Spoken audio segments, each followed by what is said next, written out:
Olá, pessoas lindas e abençoadas, estou aqui para mais um relato, tenho vários aqui, aos pouquinhos estou trazendo para vocês, para a honra e glória do Senhor, né? Tô conseguindo. Então vamos hoje direto a esse relato. Antes eu quero falar para vocês que eu creio que mais 2 semanas eu vou poder compartilhar com vocês o que eu tenho de especial, de inédito, de maravilhoso, direto do céu aqui para a terra.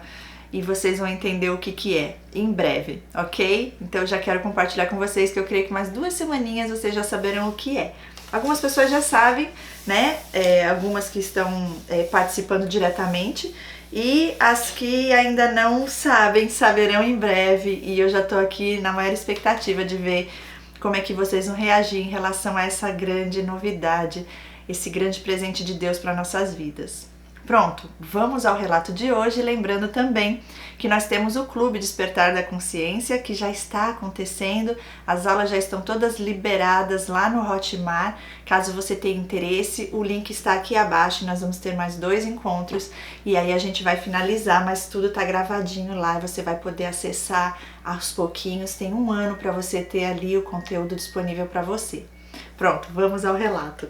Ela começa dizendo assim: a paz do Senhor, Cris, a paz, linda. Agradeço a Deus por sua vida e por ser usada sendo um instrumento dele em nossas vidas. Amém. Peço desculpas pelos erros de ortografia. E ela diz: meu nome será Gabi. Nesse relato o nome dela será Gabi. Ela diz: eu já mudei, risos. Vou te contar um pouco da minha infância, um pouco da infância da minha mãe. A minha mãe foi criada com irmãos no colégio interno, pois os meus avós se separaram e minha avó saía para trabalhar, deixando a minha mãe e meus tios sozinhos. Os vizinhos, vendo isso, denunciaram para o conselho tutelar, por isso foram criados no colégio interno. Meu avô era muito rígido e era pedófilo, muito triste, mas era. Meu Deus, olha esse início de história aqui. E ela diz: vou contar um pouco da minha infância. A minha mãe e meu pai tiveram 6 filhos, contando comigo.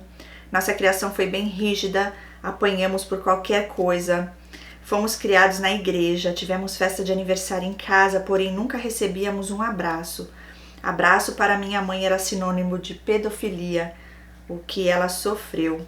Éramos muito pobres e passávamos necessidade em casa. Na minha casa, minha mãe era provedora, pois ela não conseguia deixar o meu pai trabalhar e ficar com a gente pedindo as coisas para comer sem ter. Tinha que esperar meu pai receber muitas vezes. Então a minha mãe trabalhava e meu pai cuidava da gente. Éramos muito carentes, sou a caçula das meninas. Minhas irmãs casaram cedo e tiveram filhos, por carência e por sermos criados com muita rigidez. E Cris, não podíamos ir nem no portão. Se fôssemos, não dava 10 minutos, chamavam a gente e ainda apanhava. Eu tinha muito medo de casar cedo, pois via sofrimento das minhas irmãs com os maridos e também da minha mãe, pois o meu pai era bruto com ela. Quando brigavam em discussão, era muito triste. Como eu era a última e caçula que estava em casa, minha mãe me falava: olha só ao seu redor, você quer essa vida para você?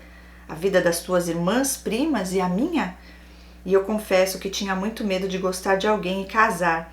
Tive meus namoradinhos rápido de adolescente, mas fiquei dos 16 aos 20 anos sem querer namorar, por medo. Isso acontece muito, gente. Agora eu já paro aqui para falar umas coisas.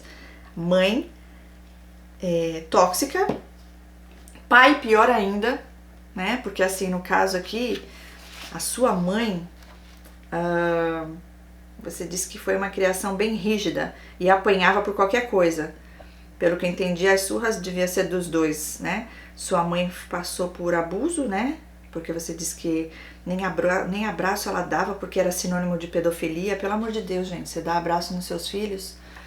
Pelo amor de Deus, né? Não há trauma que impeça uma mãe de abraçar um filho. Mas, enfim, e esse pai, meu Deus do céu, que tristeza. E já começou lá na vida dela, né?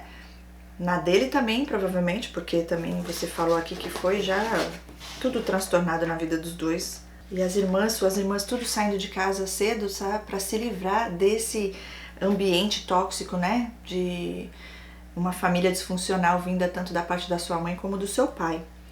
E aí ela diz que, como ela era a caçula e foi a única que ficou em casa, a última, né, a sair de casa, Ela tinha medo de se relacionar por conta do quê? Das coisas que a mãe falava. Tá vendo? Tu quer ficar aí que nem eu, que nem tuas irmãs, as tuas primas?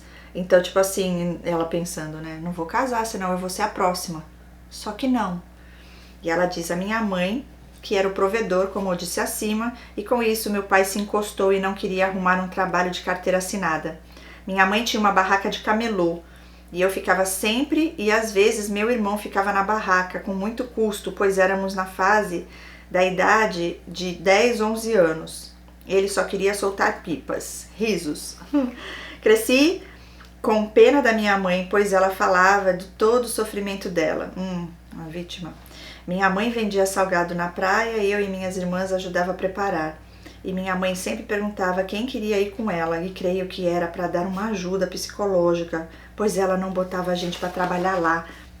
E às vezes 2 irmãos meus iam, e às vezes eu queria ir, e às vezes não. Mas por pena dela, para não deixá-la ir sozinha, eu sempre ia. Pronto, voltando na barraca do camelô, eu ficava direto, chegava da escola, estudava de manhã, trocava de roupa e ia direto para a barraca para vender, para render minha mãe, para ajudar sua mãe, né? Pois ia comprar material para a barraca ou ia descansar, pois estava já desde cedo lá trabalhando. Tá.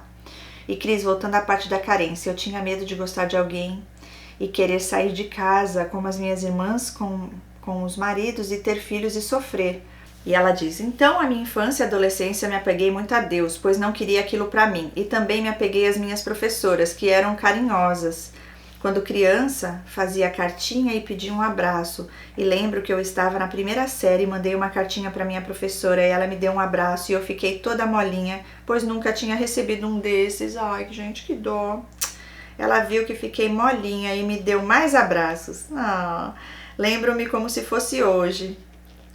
E assim foi minha adolescência também, sempre mandando cartinha para as minhas melhores professoras, e assim tive carinho e não casei cedo. Glória a Deus. E Cris, me vejo com dependência emocional desde a infância pela falta de carinho dos meus pais. É assim mesmo. Comecei a trabalhar de carteira assinada com 20 anos até os 23. Eu queria muito ter feito minha faculdade, mas em casa não tínhamos incentivo para os estudos. Tinha que dar metade do meu salário para casa e com isso não consegui me formar. Mesmo indo 3 vezes na faculdade, fazendo vestibular e falando com os meus pais o quanto eu queria, mas ela diz, em vão. Eu tinha muita vontade de me formar. Era assim um sonho ser professora. E ela põe um coraçãozinho. Na minha casa eu não tinha paz. Minha mãe ficou com a irmã dela especial, pois ninguém queria ficar. E quando a minha avó faleceu eu tinha 11 anos, então tinha muita briga dos meus pais por causa da irmã dela. E meu pai implicava muito com ela e ela reagiu tacando-lhes as coisas de vidro. Então eu cresci assim, triste. Eu chegava do trabalho e tinha de separar a briga do meu pai com a irmã dela, minha tia. E minha mãe não estava muitas vezes. Minha mãe era daquelas que queria levar o mundo nas costas, mas não aguentava e se apoiava na gente, os bons filhos, eu e minhas irmãs mais velhas, que ajudaram muito a minha mãe a cuidar dos meus irmãos e de mim. Tadinha, nem teve infância nem adolescência. E a minha irmã mais velha trabalhou na adolescência em um estágio e dava todo o dinheiro para os meus pais. E ela diz, guarde essa informação, ok. E ela continua, a casa dos meus pais estava em construção parada e eu não tinha nenhum quarto para descansar chegando do trabalho. Ao contrário, era inferninho, pois eu chegando cansada, eram 3 horas de viagem, pois eu trabalhava na Zona Sul e morava no subúrbio. Eu chegava, minha mãe estava com as irmãs dela que iam lá para falar dos seus problemas. Às vezes eram meus pais discutindo. Minha mãe falava, você tem que dar salário todo igual sua irmã, a mais velha. E eu ficava muito triste, porque a minha irmã ia com roupa rasgada para trabalhar, recebia doação no próprio trabalho para não ir tão desarrumada. E às vezes eram meus pais e a minha tia especial caindo no pau, ou a minha tia especial com meu irmão caçula que implicava também com ela. E com isso eu tinha que apaziguar tudo. Eu só queria chegar e descansar ou conversar, ter um colo, sabe, Cris? Sim. E com toda essa conturbação em casa, às vezes eu ia do trabalho para a casa da minha irmã mais velha, era como uma mãe para mim. Ou ia para a casa da minha tia, que eu gostava muito dela, e do esposo dela também. Eles me viam como filha e eu tinha um carinho por eles e eles por mim. E ela diz: desculpa, mas voltando para minha adolescência, eu gostava de um primo, ele morava no mesmo quintal, porém meus pais e os pais dele não se davam. E ele também gostava de mim e queria namorar, porém falei com a minha mãe e ela disse: com primo não se namora. Eu sempre orava pedindo a Deus um bom marido e minha mãe falava: fala com Deus da forma que você quer o seu marido. E eu pedia do jeitinho que eu queria e esse primo se encaixava no que eu pedia. Era bom filho, calmo, mas não conhecia Jesus ainda. Ok. E ela continua: com o passar dos tempos, o pai dele se mudou com ele para uma cidade distante para ter uma vida de mais qualidade. E depois de alguns anos, a mãe dele junto da minha se uniram e queriam que eu e ele ficássemos juntos. Foi um empurrãozinho. Hoje em dia somos casados, temos 2 filhos, um é autista. E apesar da luta, que não é pequena, somos melhores amigos e procuramos viver bem, seguindo a Jesus como nosso único Senhor e Salvador. E ela diz: Cris, desculpa, o relato está enorme. Aonde, gente? O mais curto. Quase que eu falo mais pequeno. O mais curto do canal até hoje, eu acho. E aí ela diz: vou te enviar outro relato sobre a minha vizinha narcisista. Muito obrigada por tudo, você é um instrumento de Deus aqui na Terra. Ouço relatos e cada relato é um aprendizado. Deus continue te abençoando, continue abençoando sua vida hoje e sempre. Um abraço. Amém, linda. Super curto, nem contou direito, né? Assim, eu creio que o casamento dela com esse primo, né? Ele não é narcisista. Pelo que ela fala, foi algo de bom, ela perdeu o medo, né? Enfim. E o problema aqui foi então, de verdade, mais o pai e a mãe. Essa história de vida dela, que não foi nada fácil, e todos os traumas que vieram aí na sequência. Mas aqui a gente pode ver, né, que mesmo com tudo isso que foi, né, que você passou, todas essas dores, essas feridas, através também das feridas dos seus pais, que não buscaram ajuda para tratar, não sei se você já fez terapia ou não, se você faz, é importante, né, mas para honra e glória do Senhor, você hoje está servindo ao Senhor junto ao seu esposo, né? Tem 2 filhos e o que é importante daí para frente é vigiar e ser cautelosa em relação a essa família que continua aí ao redor, né? Então, não sei qual é o grau de toxicidade em relação ao convívio próximo. Pelo que parece, eles estão próximos, tanto a família vindo da sua parte quanto da dele também, né? Parece que vocês estão tudo no mesmo quintal ali, não sei se ainda é assim ou não, porque você não deu muitos detalhes sobre isso, mas eu fico grata a ti, porque eu sei que muitas pessoas que vão estar aqui lendo, né, o teu relato, vão se identificar também e ver que isso é possível, que é possível você dar a volta por cima, que é possível sim você vencer esses medos, que na verdade foram coisas projetadas sobre você. Sua mãe tinha os medos dela e de certa forma acho que ela pensou que ia te ajudar, ia estar te protegendo, falando essas coisas para você. Mas é tudo na hora perfeita de Deus, né? Quando o Senhor entra, as coisas se encaixam no seu devido lugar e é tudo para honra e glória dele. Obrigada mais uma vez, né, pelo seu relato, que Deus te abençoe sempre, né? Você, seus filhos, sua família, e nós seguimos aqui firmes e fortes, levando essa conscientização adiante. Compartilhem esse vídeo, mandem também o relato de vocês. E você do relato, gente, por favor, manda aí essa história da vizinha, mas não acho que tá longo o relato não, quero detalhes, ok?